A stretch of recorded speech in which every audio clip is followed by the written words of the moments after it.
പ്രയാസപ്പെട്ട പതുകനെ പോലെ പരിഭ്രാന്തിപ്പെട്ട് പകച്ചു നിൽക്കുന്ന മനുഷ്യരയില് ആ മനുഷ്യനെ അങ്ങോട്ട് കൊണ്ടുവരുമ്പോ അല്ലാഹുവിന്റെ വിചാരണ കോടതിയിൽ റബ്ബുൽ ഇസ്സത്തിന്റെ കോടതിയിലേക്ക് അവനെ കയറ്റി നിർത്തുമ്പോ ആരാണോ അവർക്ക് സലാത്ത് ചൊല്ലിയവന് ആ സലാത്ത് ഏതെല്ലാം ജീവജാലങ്ങൾ കേട്ടോ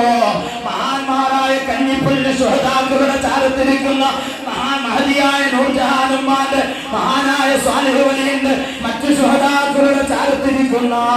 എന്റെ പ്രിയപ്പെട്ട സഹോദരങ്ങള് വർഷങ്ങൾക്ക് മുമ്പ് നൂറ്റാണ്ടുകൾക്ക് മുമ്പ് ഇവരെ മരണപ്പെട്ടപ്പോ